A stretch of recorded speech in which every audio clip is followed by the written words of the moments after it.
The legendary cook, author, food producer and educator Maggie Beer is one of those people who you might have thought had a patrician upbringing in a fine, stately home. Maggie knows so much about food and cooking and gastronomy. It's a world she's been in for nearly 5 decades. She's beautifully spoken, and the products that bear her name sit in the fancy fine food section of the supermarket. But Maggie Beer is a long way from being to the manner born. Her early life was not cushioned by money and influence.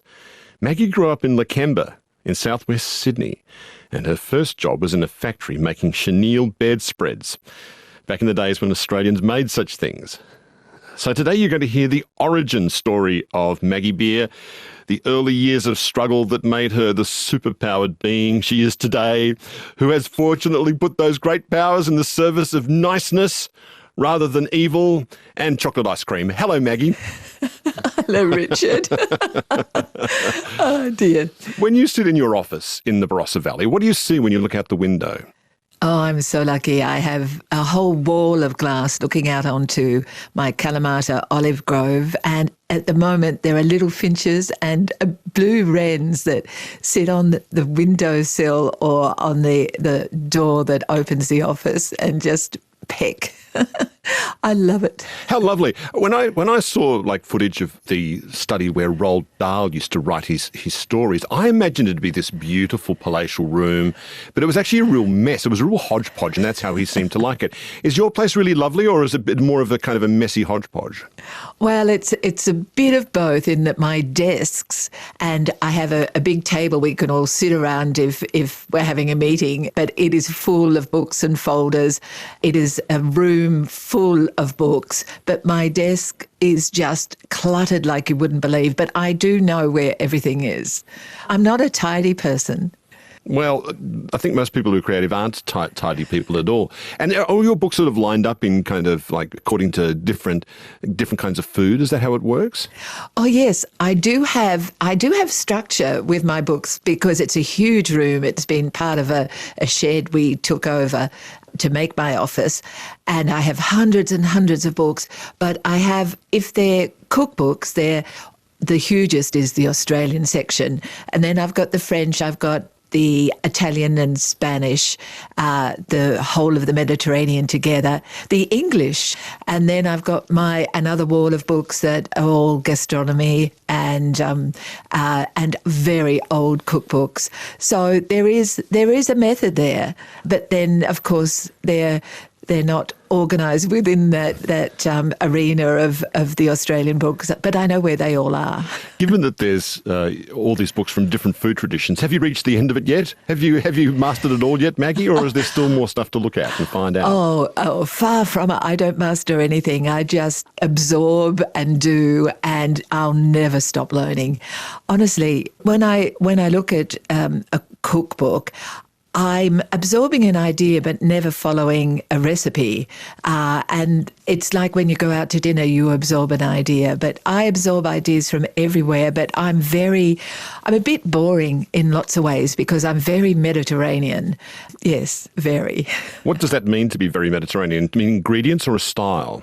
Well, both actually, because the Barossa is South Australia, a true Mediterranean climate, and everything we grow fits into the culture of Mediterranean food. And because we're farmers, we have vineyards, we have orchards, we have olive groves, have big veggie garden, we have birds, we have sheep. In a small way, not big farmers. So I'm seduced by the ingredients I have to hand. So that keeps me within a Mediterranean framework most times, but it also is the food I love because it is food that's easy and full of flavour but not complicated. It's the food of longevity too, isn't it? Because like in Northern Europe, all that food, I kind of love it, all that delicious sausages and everything like that, but everyone drops dead of cholesterol problems at the age of 40. But the Mediterranean food is the food of longevity too, isn't it? Well, it is. If you had to sort of choose food to protect your brain for longevity and cognitive alertness, then it would be Mediterranean as your first choice. You grew up in Lakemba, like I said, in southwest Sydney, which I think has probably got plenty of Mediterranean food these days from the Middle East. But nonetheless, what was it like when you grew up there? It was pretty ordinary. I think we were the only house with big gum trees in the front yard. It was very treeless. The roads were unmade. There were some shops around the railway station, and I think the picture theatre and the Chinese restaurant were the most exciting things there. Very few shops, and now I've only been back once when I went back with Julia Zamiro, and I couldn't believe the colour, the excitement of Lakemba now. It was a very, very different place. Were you burning to get out as a kid? Yes, but I didn't know what I wanted to do, but I didn't want to be there, yes. Why had your parents chosen to live in Lakemba? Well, they chose Lakemba because when I was born, Mum and Dad had a house in Rose Bay, and they sold that to buy this property in Lakemba that had a double block because my father wanted to start his own manufacturing business, and the second block had a road access to a huge big shed that was in fact a factory. And so it gave being able to work so close to home. But it was a real change from Rose Bay, I have to say. Indeed. What kind of factory was it, Maggie? Well, it was manufacturing aluminium pots and pans. And so when I think about the work that Mum and Dad put into it, but why aluminium pots and pans was simply because Dad had been in a business with his brother in an industrial city and went out on his own. But the interesting thing about that is food was so important to the family that somehow it had to be tied to food, and it was. Of course, pots and pans and all that. So your dad was missing a leg. What's the story behind that, Maggie? Well, when he was 7, he was on a tram selling newspapers, as children of that age did in, difficult circumstances, and he was pushed off the tram and he lost his leg. And at that time, it was a really terrible thing, and he went all through his life with many operations and a wooden leg. But I really only heard the trauma of it after Dad died, and my aunt, that had been his elder sister, told me of the terrible traumas he went through. It was just something we accepted and he accepted in my memory of our lives. Was he a charming chap? He was so charming. He was a singer. He had the most beautiful voice. He was a dreamer. He was an ideas person, but he pulled people around him. Yes. I think that's one of the biggest losses from the old Australia. I mean, so much of Australia is so much better than it was now than it was then. But that loss of music in everyone's life, that was so common back in those days, Maggie. Oh, well, it was. I grew up with nothing but classical music that all my father and my uncles sang everywhere. My aunt was a jazz singer. It was music everywhere we went, and it was always, Ron, will you sing? We didn't have television, of course, till I was about 10, I suppose. So it was our life, that and the ABC, 2BL. It was the only station ever allowed in the house. So how did your dad, Ron, meet your mum, Doreen? Well, they were at Ashfield. Well, my father's family lived at Ashbury, my mum at Ashfield, and they had young people's social clubs, and that was the way they went to dances together. And my grandfather was a senior commissioner of police, and his youngest son, my uncle, was a policeman at that stage. So there were always young cadets around, and so it was a place of. It was how they met each other, was dances and picnics, and yeah. How different were their families' politics, though? Oh, my gosh, it couldn't have been more different. I mean, my mum's family were very conservative and bureaucratic, and very much on the right side. And my dad's family, well, my dad and my uncle were communists. And Did that make a headline in the Daily Mirror? Lib marries commune? Commo? Well, it would these days, wouldn't it? But we used to get these magazines that came in from Russia once a month, big pictorial magazines with the happy farmers on the front. And yet my uncle went through from the police to ASIO and was the head of ASIO for New South Wales in his day. And so you couldn't be more poles apart. But there was great respect for each other, yes. So in the 50s, that's when your dad realised this dream to open his own factory. Was it a big factory? What did it look like? How quickly did it expand? Well, it seems to me with my child's eye, it was very big, but it had about 6 lathes and machines. It seemed huge, but when I went back, it's not as big as I thought. It's amazing how, you do change your view, but it would have only had 6 or 7 people at its height running the show, but it was very, very hands-on, very hard labour, really, working those machines. So the factory's knocking out these aluminium pots and pans. Who was he selling them to? Who was buying these wares? Well, he sold them. Well, the only time I really knew the customer was when Mum had a stall at Paddy's Market on Saturday mornings. But that was for, selling direct to the public. Dad had his channels through commercial channels that I wasn't really aware of. So your mum was taking like a truckload of pots and pans to Paddy's Market? Yes. That's amazing. Every Saturday, and my brothers and I used to go there and with her, and my Auntie Stella used to come and help too. But we'd go wandering, and all the fruit and veg, and all the stall holders would give us fruit and veg, and it was a bit like a big tribe of people that we got to know. This is your accidental education in food then, Maggie? Well, it was. Now that you say that, because I learned very early in my life, I reckon about the age of 7, on how to choose right fruit, right vegetables.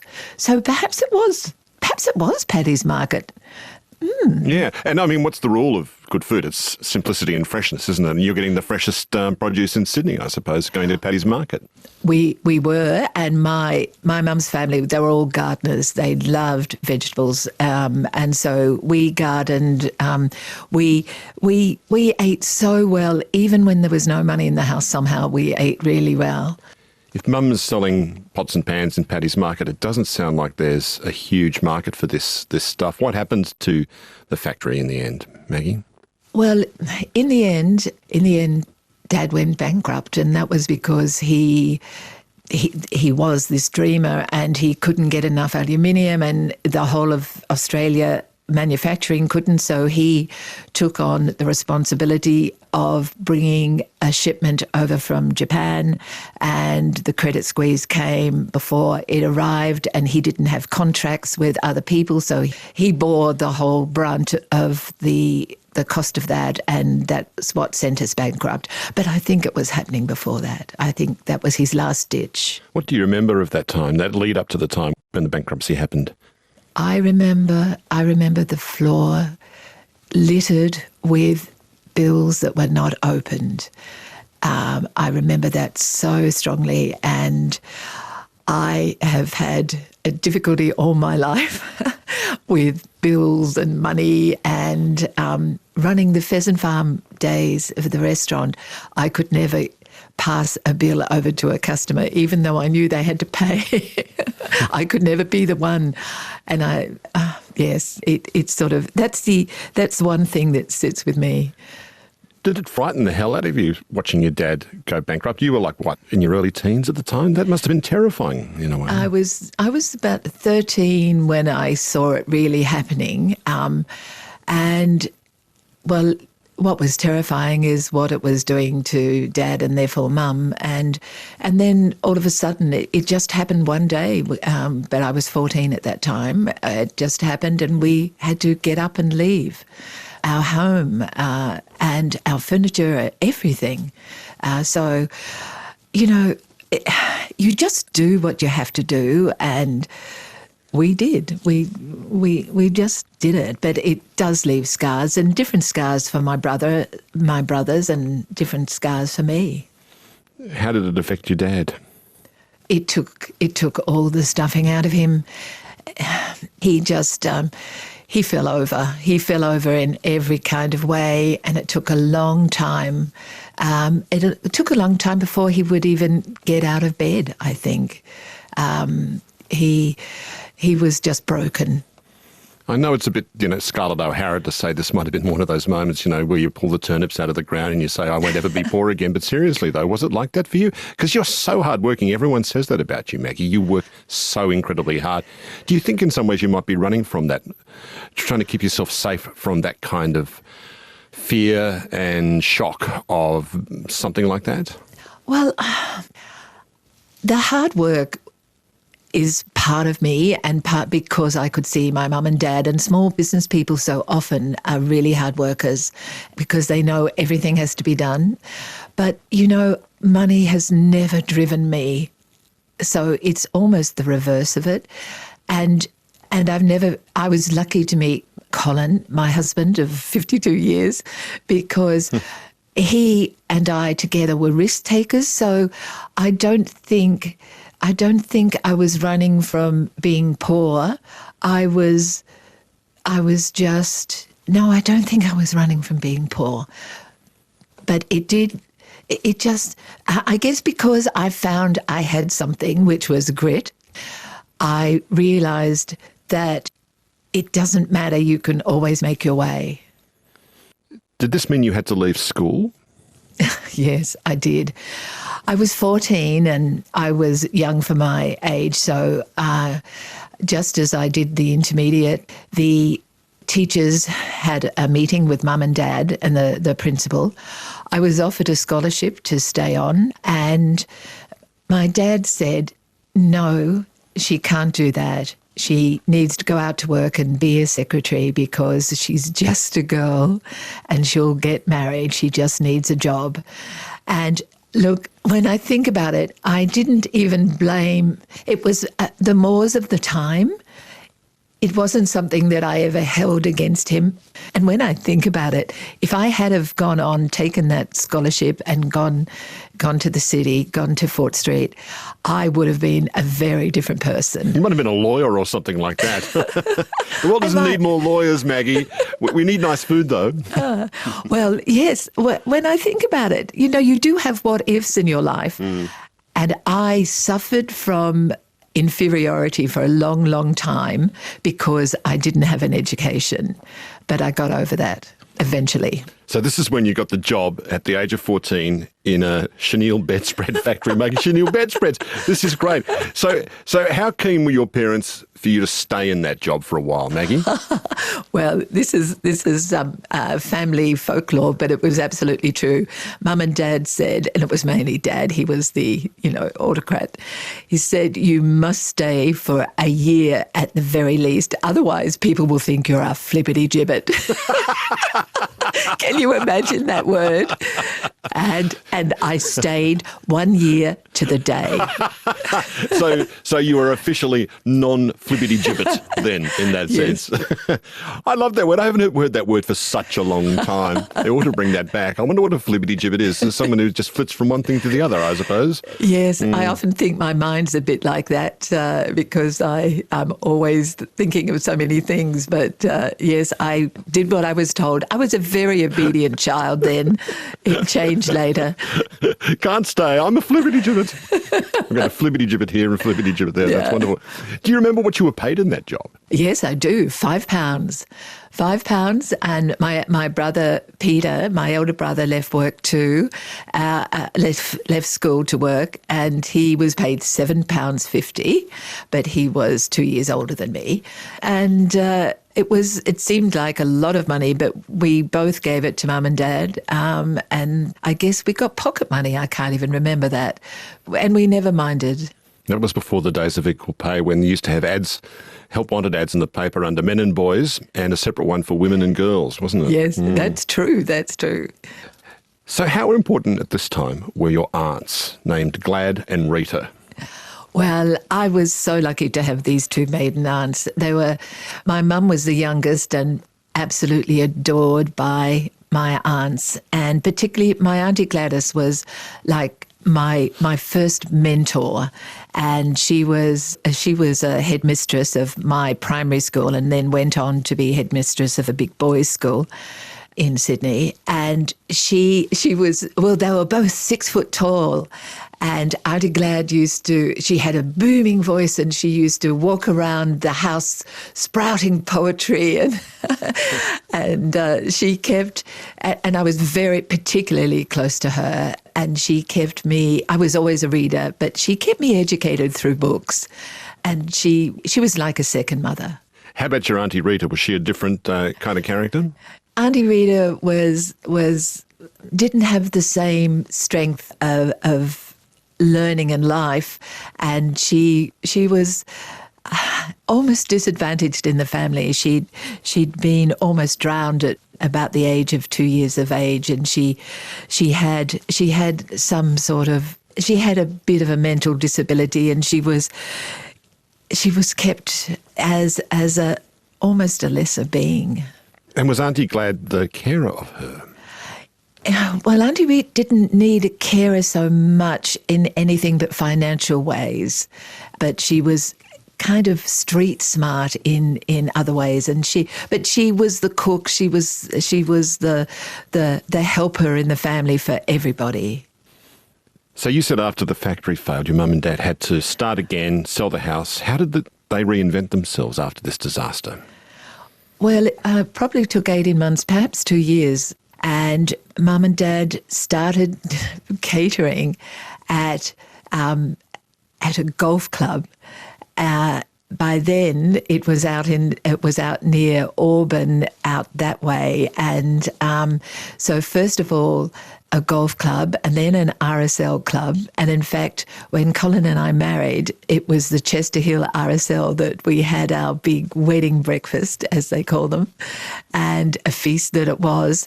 But they turned their love of food, their ability to work into a business to get them started again. And so much so they were able to buy a little house in Auburn, a little fibro house on a big plot of land, as suburban plots were then, and began again. But he was so far ahead of his time. Like, my dad used to hang fillets of beef in the cool room for ages, just like they do now.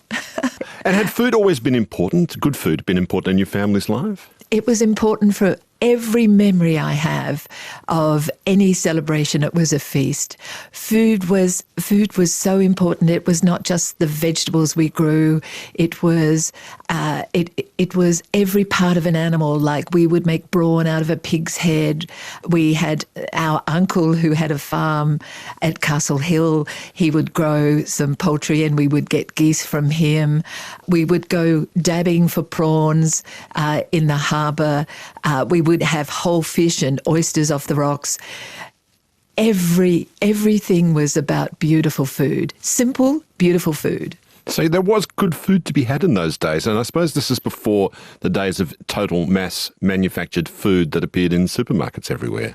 Look, it was good food, but it was very limited. Like in the greengrocer, you would have spinach, and you would have, at this time of year, you'd have turnips and swedes and parsnips and carrot and pumpkin, and you would have beans and peas. You know, it was very limited. There was no such thing as basil and zucchini and eggplant, but it was about freshness, and it was about, I think it was more about offal for animals. Offal is my favourite food. Really? Yes.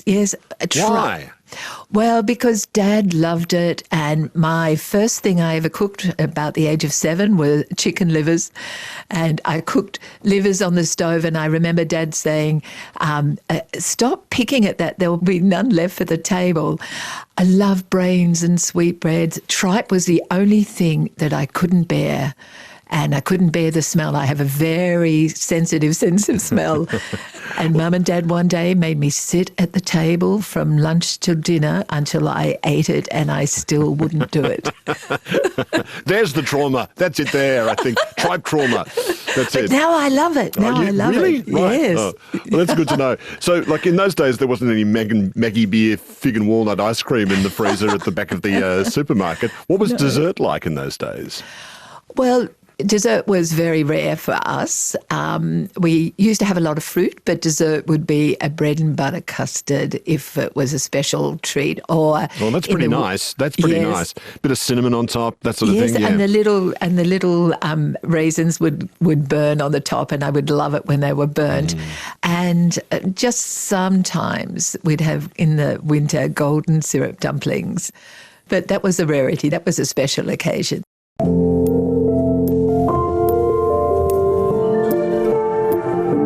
You're listening to Conversations with Richard Fidler.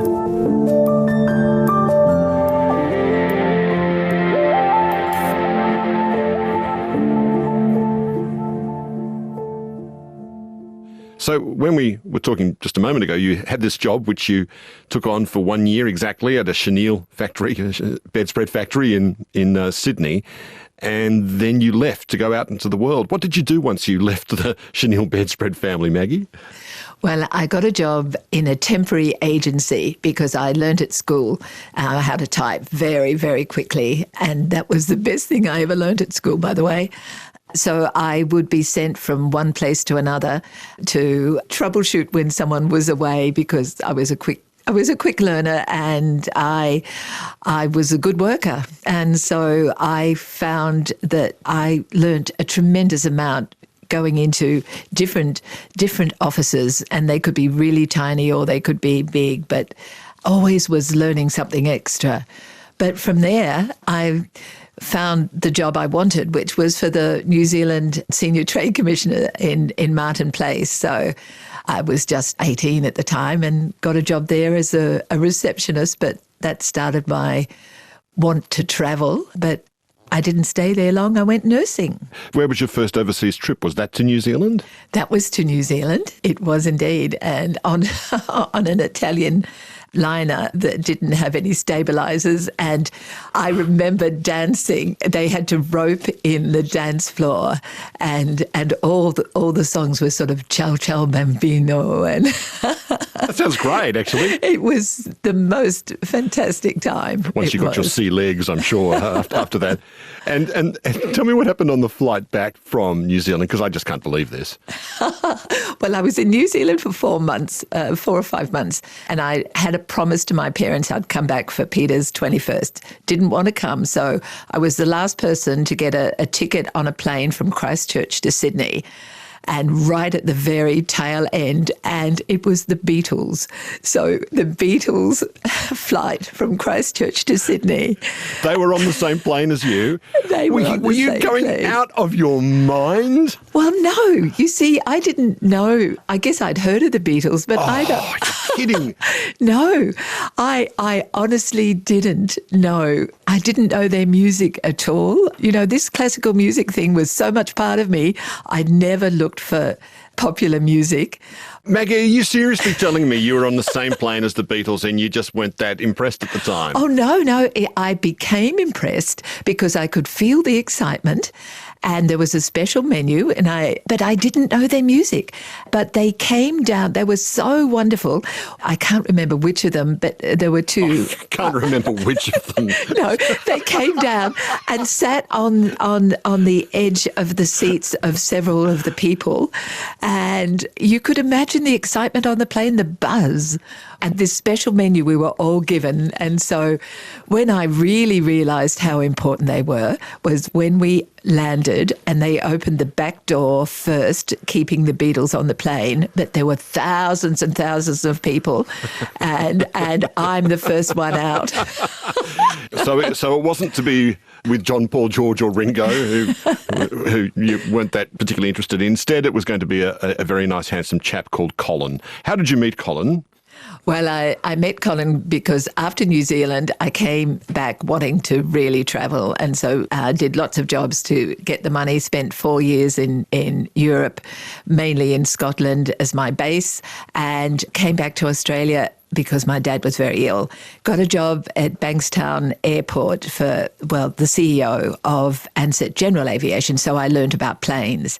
But my first year of holidays, I wanted to ski. I went to Thredbo. There was no snow, and I'd skied every year in Europe. So I, out of the blue, rang up Karura Chalet at Mount Buller and said, could I have a job? They said, yes, come and make sandwiches. And there, after a few weeks, went to a party and Colin was there. And he'd been in New Zealand doing his commercial pilot's license. And so that night, we talked about planes all night. My God, that's a real aphrodisiac for men. Well, I got to fly, sitting in the co-pilot seat, being with Ansett General was Piper Aircraft. So honestly, from that night, we weren't separated. And 16 weeks later, we married 52 years ago. You're still married today. That's wonderful. And I have to ask, what was the food at your wedding like? Oh, it was wonderful because Mum and Dad did it. And it was a feast, and there was crayfish, there were chooks, of course. I can just see it in my mind. I was so excited. I didn't eat anything, but it was just as every celebration had been, but with bells on. So where did the newlyweds, you and Colin, begin your married life? We began at Kirribilli. We took an apartment for $20 a week. Really? How did you fit in with the posh North Shore scene up there? Well, we didn't. Colin played Aussie rules, 8th grade Aussie rules in Sydney, and I didn't fit in with the North Shore ladies, and so felt quite uncomfortable. So I used to sit on the side and read a book and sort of look at the football. Anytime Colin had the ball, I wanted to see it, but I'm not a football person. Yes, it wasn't something. I didn't ever feel I belonged. So Colin was a pilot. Nonetheless, you came up with this dream together of starting a pheasant farm. Why pheasants? What was that about? Well, it was all Colin's vision because he'd trained as a commercial pilot, but he couldn't get a job as such because there was a real recession. And so when I got a job in Sydney, he did too, but he got a job doing computers for Price Waterhouse, and it was the first computer, was a whole big room, and he was an operator, but he wasn't happy with city life and wanted to go back to the country. He came from Malala, which is near Barossa. And it was his vision entirely because when he was doing his commercial pilot's license in the South Island of New Zealand, he would see wild game. And so we followed his idea. And I was happy to come and live in the country from the city because I'd lived in the country in Scotland and loved it and felt at home the moment we got to the Barossa. Barossa in those days was already a winemaking district, wasn't it? German winemakers had been there for quite a while. Why did you feel so at home apart from the country life? Why did you think it was going to suit you so well, Maggie? Well, I've never exactly known, but I suspect my maiden name is Ackermann, and I suspect that German heritage might have still been in there somewhere, no matter how diluted it was now. But it was the life that revolved around food and the rhythm of the seasons and being part of a community. I felt I really belonged, and from the moment I remember picking the first ripe white peach in my hands, and I knew that I belonged. They smell so good, those ripe peaches, don't they? I can smell it now. They smell fantastic. Yeah. So what was happening in your life when you moved to South Australia? I was pregnant with Saskia, and I got a job selling land because I'd been looking for land so long. The real estate agent thought, well, he knew me and gave me a job. And so that's in fact how we found the property that we live on today. And then I lost that job, became a land broker to keep Wolf from the door as Colin was pitchforking grapes to make some money while we farmed. And then Colin won the Churchill Fellowship for game bird breeding, and that was the springboard for everything else we ever did. Where did the Churchill Fellowship take him? And did you go with him as well? I went with him because Mum lived with us then because Dad had died years ago, and the girls were only 2 and 4, and we thought that would be fine, living the extended family as we did. But we went to the UK, to Scotland, to Germany, and to the US. I came home earlier, but it was that Churchill Fellowship that gave us exactly that epiphany of exactly what we wanted to do, which was actually on the border of Scotland, a turkey farm that sold everything, every part of the animal, the bird, the feathers even, direct to the public by value adding. And so we came home and opened the farm shop. And what was the vision for this farm shop? To do that, just that, sell every part of the bird? Yes, the vision was to sell everything that we grew, which was quail and pheasant and guinea fowl, to value add, to pickle the quail's eggs, to bring in our local neighbours' produce, using their almonds, getting someone to make beautiful bread for us, direct to the public, where I would cook to show people how beautiful pheasant was when it was cooked properly. And so it was a way of teaching as well as communicating directly with our public. It was a wonderful time, but by gosh, we worked hard. Yeah, I was thinking that Australians then and probably now don't have any idea of how to cook a game bird like a pheasant. I wonder what the secret is. Maggie, are you prepared to give that away? Yes, of course. See, because I was never taught to cook, but I inherited this instinct for food from my dad, just how to cook. And so I didn't look at any books. I just cooked it at very high temperature with a long resting period.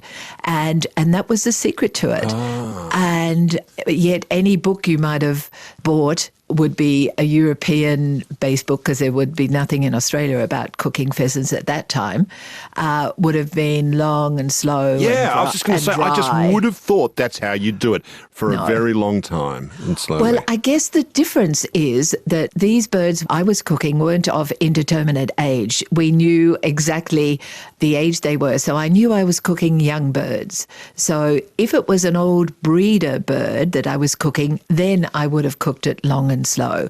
So that's why the European books had no relevance, because those birds cooked there were game shot in the wild. So then came the pheasant farm restaurants. And Yes. How hard were you working, Maggie, to juggle all these things? Well, I was still working as a broker. How I ever had the audacity to do that when I had no experience, I went out on my own. But I also, the fact that we went from farm shop to restaurant with no experience, it was learning one step ahead of the customers. But it was, Colin was not only looking after the pheasants, delivering to Adelaide, coming back, being on the floor at lunchtime. We would do our own laundry because there wasn't a laundry that was available to us. So we'd do the laundry at night. I'd pickle the quail eggs with a bucket of quail eggs between my legs, telling stories to the girls. It was huge, but we were doing something that was very real and learning every moment. Every moment we'd learn more. I would learn more about produce, about traditions. I'd look to the traditions of the Mediterranean and then make them to my own palate. So it was a wonderful, wonderful time. You see, I think the most stressful part, I suspect, of running a restaurant like that is the transition from the stress and tension and rage of the kitchen to the kind of studied pleasantness of the dining room. I've actually had that 40 Towers experience, Maggie, of actually going for breakfast in a hotel one day and seeing the waiter walk out of the tung door shouting at the staff, "Shut your mouth and get on with it and do as you're told." And when she wheeled around and realised that we were all overhearing us, she sort of smiled and said, "Oh, your breakfast will be along shortly," like that. Is that really stressful, managing that transition? No. Well, see, I never lost my temper, but there had to be silence in the kitchen. No one was allowed to chatter, because I'm very obsessive and very focused, and I always led the kitchen, but almost never went out front, not to the very end of the day if there were friends or local winemakers, etc. So it was a very different kind of kitchen. But Colin was the one, because he has such humour, very droll, very dry. And if someone was annoying him, my gosh, he would... you know about it, right. I suppose that, working for a year in a chenille bedspread factory, after that you can probably pretty much do anything. So then we get to 1991 when your restaurant won the Gourmet Traveller Restaurant of the Year award. What kind of an impact did that have on the life of you and your restaurant? Well, it was amazing. It was the most unexpected thing, and yet it put us into another arena that we were not ready for. We were a small country restaurant doing these wonderful, well, I thought they were wonderful, simple things with every bit of produce we had to hand. And all of a sudden, it was the biggest surprise, not only to us, but to the whole of the restaurant industry in Australia, that we should win this. And all of a sudden, there were helicopters coming into the ram paddock. There was not one. We had to have Sassy just had this whole day of answering the phone and trying to book people in. All of a sudden, there was never one space left. It was frenetic, and I found it exciting. Colin had a gut full of it, because people would come and say things like, I have been wanting to come from the moment the announcement was made. And he'd say, sit down, behave yourself, you'll get what Maggie wants to give you. And we didn't change, but there were 90% of people were absolutely wonderful and fantastic. But then there were these 10% of people that had this expectation that we would have glamour and glitz, and we never did, and we never were going to. So after 18 months, 2 years, when was the first time we really made money in the restaurant, Colin came in one day and said, it's restaurant or me. And I said him. So the rest is history then. 96, you and Colin started your export production kitchen in Tanunda near the farm where the food came from. And 23 years later, in 2019, you both sold the whole of Maggie Beer products to a big company. And I don't know, and you've also had this television career as well, appearing in the ABC TV series The Cook and the Chef. You've been appearing on MasterChef. In 2010, you were awarded Senior Australian of the Year. So it's been a wild old ride, Maggie. And are you still working as hard now as you did then in those days? Well, I am, but in a different way, in that I'm still very tied to the farm and the farm shop, and younger daughter Ellie has the eatery, so that still takes focus because it's a 7-day operation, and we kept all of the farming and the farm, the pheasant farm. But really, it's my foundation, the Maggie Beer Foundation, where I'm trying to change the food in aged care. And it has been a journey since 2014. I want to make change much quicker than I've been able to up to now, but I really have a platform and the support of the government as well. And look, we have a real responsibility as a society to do so much better on many levels, but for those in aged care, we need to give them beautiful food that has flavour and pleasure and health with it in every mouthful, and give them a good life to the end of their life. So this is an issue that became, the whole quality of aged care really has come to the fore in recent years, but you've been doing this since 2014, as you say. Why has the food in so many areas of aged care been so poor? Well, many reasons. One of them is budget. One of them is the lack of importance of food in many areas of life. Not everyone loves food and understands the goodness and the health and the well-being that food gives. The fact that the cooks and chefs in aged care are working so hard under such difficult conditions without support, and also there's no specialised training for chefs in aged care, nor is there any base requirement for expertise before they go into the position. It's just not being held as important, and it must be. How have you become aware of this as you, Maggie? Well, I was aware when I was made Senior Australian of the Year, I had 900 requests to speak that year and didn't do them all, but the one that made this life, this sliding door was when I was asked to speak to 1,000 CEOs of aged care in their annual conference in Hobart that year. So I did a lot of research, and I wasn't really aware of the situation until I went into homes and I found wonderful things and I found others with terrible things.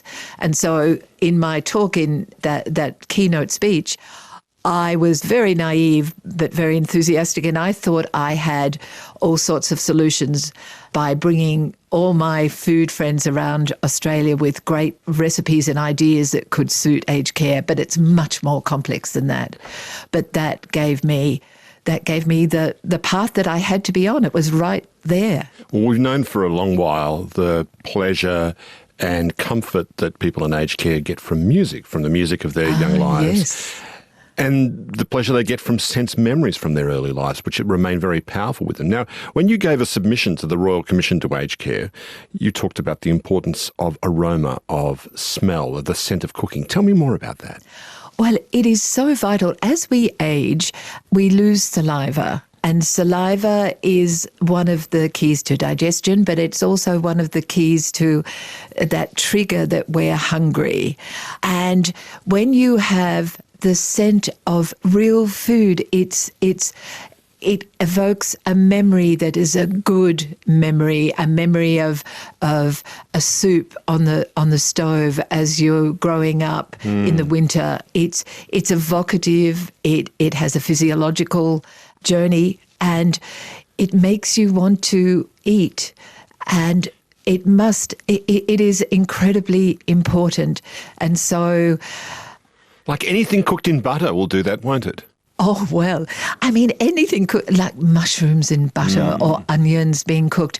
And there are all sorts of things that we, as the foundation, encourage, like having bread machines in the dining room for that smell of bread baking. Lovely, yeah. But we've got to get to the root cause and get all the food beautifully cooked. We have to give the support to these hardworking people in aged care. How about the dining room itself in aged care residences? How about making that feel a bit better and more pleasurable place to be in? Well, we need to make it feel as close to it being their home as possible. Opening curtains, having the right lighting, having the right music in the background if it's not disturbing. Sometimes it does. Looking out onto a garden. Having gardens is so important, and having the table set by the residents perhaps when they want to do it. Having flowers on the table, little flowers that they might have picked from the garden, edible flowers in case, someone thinks they're part of the dinner, of course, but not having any plastic, having colourful plates so the food is very easy to view, that it's not white plates on white tablecloths, if indeed there are tablecloths. It's making a joy of dining. Older people are in some ways, I don't want to say they're childlike, but they are like children insofar as they're sequestered, and they need advocates outside of the old folks' home, don't they? Like yourself. They need these advocates. They do indeed. And they also, one of the most important things is, Montessori says, everything you do for me, you take from me. We have to make sure that people are left with things to do for themselves and be part of, to be connected, have focus and reason. And we need advocates from everywhere. Yes. So much of aged care was privatised quite some decades ago under the theory that greater efficiencies could be found by the private sector as opposed to a sort of an unresponsive bureaucracy. But There are other values than efficiency here, surely, Maggie. Well, yes, there are, but, with the most important thing to me is when the whole of a home wants to be part of a journey of raising the bar about the beauty of food that gives pride to the staff, that gives pleasure to the residents, to give them something to look forward to that's going to give them the energy to be involved, and to have the carers with the pride as well as the cooks and chefs, have the management supported, and what you can do then is quite incredible. But everyone has to be involved here. Nothing you're talking about sounds very expensive either, Maggie. No, well, I went to 2 homes here in Adelaide yesterday, a Dutch home and an Italian home, Rembrandt and Bene.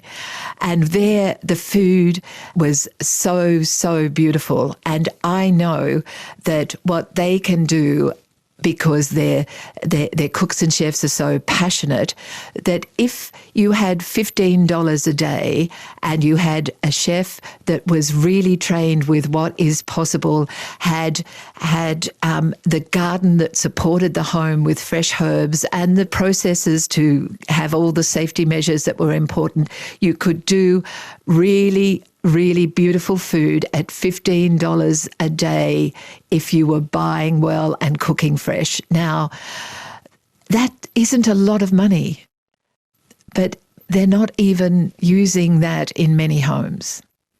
Maggie, it's been so lovely to speak with you. I'm about to dash off now and bake some bread, roast a pheasant, and perhaps finish off the meal with some bread and butter pudding with sort of caramelised raisins on top. So, look, it's been such a pleasure, Maggie. I just got that stuff in my head and I'm really suggestible. So, look, I've really loved this conversation. Thank you so much, Maggie. Thank you, Richard. It's been special for me. This is Conversations with Richard Fidler.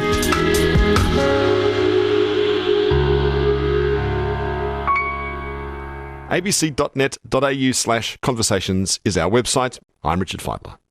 Hit subscribe for more or try out the ABC Listen app for thousands of other podcasts all ad-free.